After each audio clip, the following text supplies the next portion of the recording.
Waipio Valley is the most famous valley on the island. We were really excited about going there, but first we stopped off for some breakfast.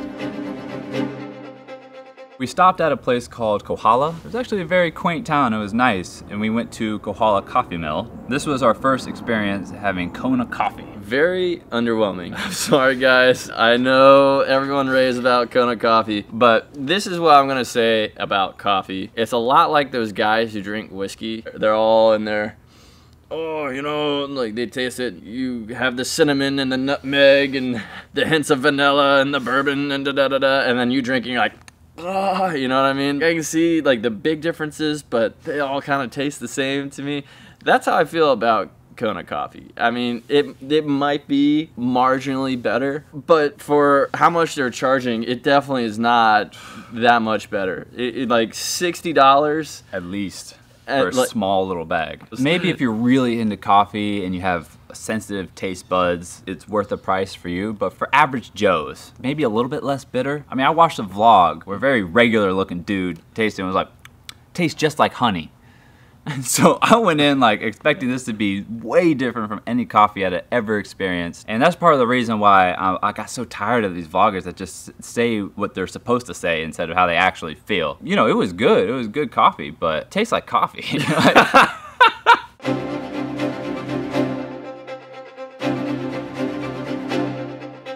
So the next place we were headed was Waipio Valley, which is the most famous valley on the island. They have a really steep road leading down to it with wild horses, a black sand beach, the tallest waterfall on the island. I had heard that the road was closed due to erosion, so I didn't think that we could go in the valley. We decided just to stop at the lookout point. But when we got there, there was a surprise in store for us. There was a whole hoopla going on. There was hard to park, and as we're walking up, we saw this guy with a sign, and so we got a quick interview with this guy. We're not gonna take a side. Obviously, this is their land, this is their politics, but it's an interesting subject. It's definitely interesting for us to think about, and it's a different perspective. Their viewpoint on tourists and tourism is a lot different than what we have here in Florida with Walt Disney World and the tourism that Florida brings. We have no input in this at all. We're not saying we agree or disagree in any capacity, but this is what he had to say. And thank you for the interview. Appreciate you talking to us.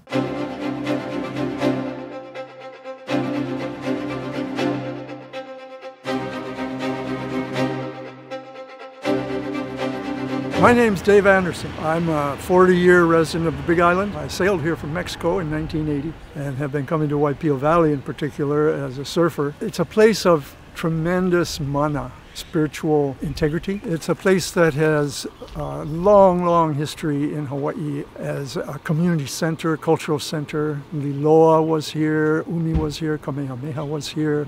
We are here today to support the farmers and the property owners in Waipio in addressing the concerns that they have of overwhelm from visitors and road issues, safety issues on the road. However, during the conversation that has occurred recently, the last 6 or 8 months, our community of ocean resource people has been excluded from the conversation. The road has been blocked. Most recently, the road out to the ocean was chained. So we have reached a point where we are going to be much more verbal in expressing our concerns. We have a litigation going. Our primary concern is getting our mayor to step up and take responsibility for the situation. He has been remiss in being very clear and firm about the legalities involved in access to the ocean, as well as giving very specific direction to our Department of Public Works to get the road issues identified properly and solved. This is work together. This is your responsibility.